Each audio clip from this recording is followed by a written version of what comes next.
Daily routine orders 15.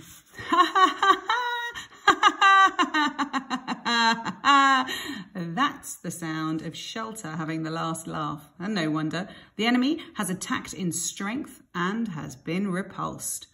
I'd just got back from buying boots and was feeding the damn cats when they arrived. 2 officers and an escort, 1 male, 1 female. I considered not answering the door, but then I thought, why not? This was bound to happen eventually. Confront the enemy, Shelter, old lad. No retreat, no surrender. I was magnificent. Stowed my purchases in the cupboard, smiled on the step, invited them in, offered coffee, which they declined. How could I be of help?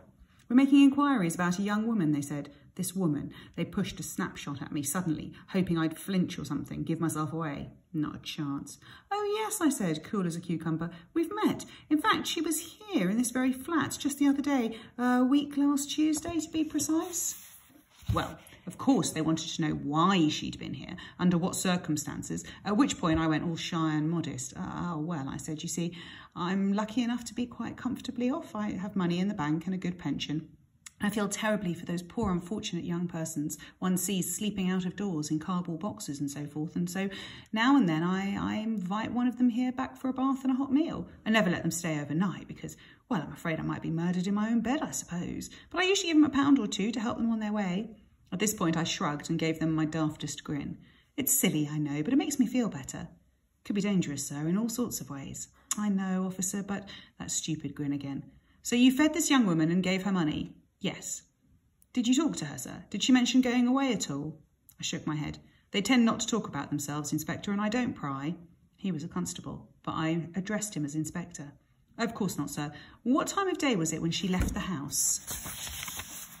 It was late evening. It was evening, late evening. 10ish, 10:30. It was raining. I did my rueful smile. I hate to turn them out, but as I said, quite, sir. And she didn't say where she was going? No. I'd practiced the concerned frown, and I employed it now. I do hope nothing terrible's befallen her, Inspector. She was a charming girl, charming. Yes, sir, from a good home, I believe. They moved towards the door. We won't take up any more of your time, sir. Thanks for your help, and do be careful who you bring into your home. Some of them are dead wrong uns, you know. I know, Inspector, I'll be careful. I stood in the doorway with the bloody cat in my arms, and when they were halfway down the path, I called after them, will you let me know if she turns up? Of course, sir. Good night, sir. Good night, Inspector. Good night, Sergeant.